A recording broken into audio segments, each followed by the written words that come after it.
Il était une fois. On la connaît tous, cette formule magique. Mais si ces histoires, qu'on pense souvent réservées aux enfants, cachaient en fait bien plus qu'une simple morale? Et si, au fond, elles étaient un outil formidable pour vraiment maîtriser une langue? C'est justement la question qu'on va creuser. Mettons de côté un instant le simple divertissement. Essayons de voir le conte pour ce qu'il est vraiment. Une mécanique de précision, une sorte de technologie narrative, conçue pour transmettre une langue, sa structure et sa culture d'une manière incroyablement efficace. Pour comprendre comment ça marche, il faut aller voir derrière le rideau, bien au-delà de cette première phrase qu'on connaît par cœur. On va plonger ensemble dans les couches cachées qui font toute la puissance de ces récits. Et voilà l'idée centrale. Un conte, ça fonctionne sur plusieurs plans en même temps. C'est comme si c'était à la fois une leçon de grammaire, un plan d'architecte pour raconter une histoire et une capsule temporelle culturelle. C'est toute cette richesse qui en fait un outil d'apprentissage si puissant. Allez, on attaque la première couche, la structure. Parce que oui, chaque conte, qu'il vienne d'ici ou d'ailleurs, est bâti sur un squelette invisible, mais super solide. Découvrons ensemble ce plan secret.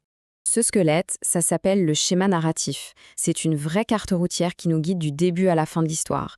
Et sa plus grande force, c'est qu'il est prévisible. Pour quelqu'un qui apprend à savoir où on va, c'est super rassurant. Ça aide énormément à anticiper et donc à mieux comprendre. Et cette carte, finalement, c'est toujours un peu la même. On part d'une situation de départ bien stable, puis une série de péripéties vient tout chambouler. La tension monte, monte, monte, jusqu'à un point culminant, le fameux climax. Et enfin, la résolution nous ramène à une nouvelle forme de stabilité. Ce cadre est tellement clair qu'il permet de se concentrer sur l'essentiel, la langue. Mais la structure, ce n'est pas juste l'intrigue, ça concerne aussi les personnages. Au-delà de leur nom ou de leur apparence, ils ont tous un rôle, un job bien précis à accomplir dans l'histoire. C'est ce qu'on appelle le schéma actantiel. Les rôles sont vraiment bien définis. On a le héros, celui qui doit changer, évoluer, l'opposant qui est là pour créer l'obstacle, le conflit, et les adjuvants qui peuvent être des alliés ou des traîtres et qui sont là pour aider ou au contraire freiner le héros. C'est cette dynamique entre eux qui est le vrai moteur du sens de l'histoire.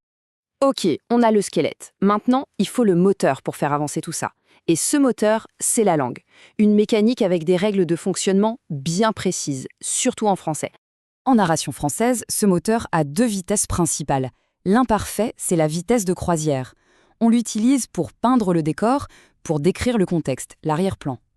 Le passé simple, c'est l'accélération. C'est le temps des actions clés, celles qui font vraiment avancer l'histoire.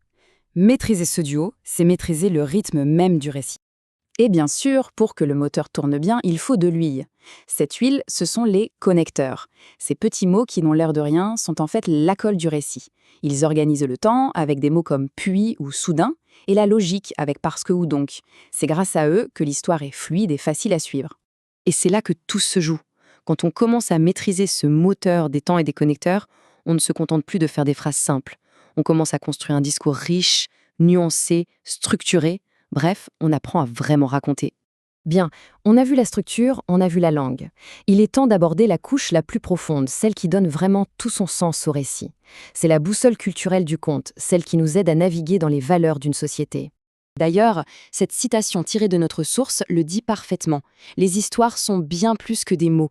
Elles sont des véhicules qui transportent les traditions, les croyances et les modèles d'une société à travers les générations. Au cœur de ces récits, on retrouve presque toujours un ensemble de valeurs fondamentales. La solidarité, la justice, le courage. Le conte ne se contente pas de les nommer.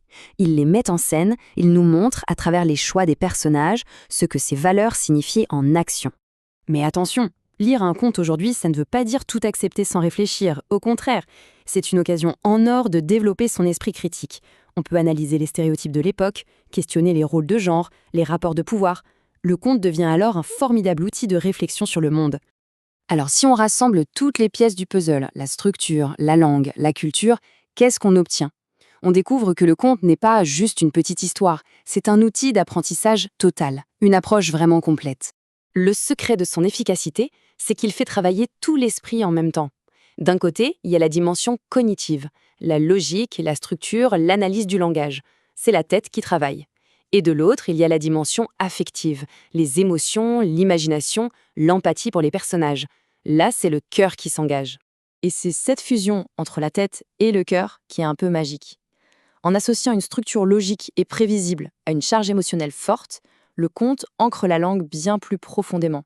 L'apprentissage n'est plus seulement une affaire de mémoire, il devient une expérience. Et c'est pour ça que c'est si durable. On voit bien que derrière la simplicité apparente du « il était une fois » se cache une mécanique incroyablement riche et sophistiquée. Une mécanique qui nous apprend bien plus qu'une langue. Et ça amène à une dernière réflexion, peut-être plus personnelle. Quelle est l'histoire qui, pour chacun d'entre nous, a un peu servi de boussole?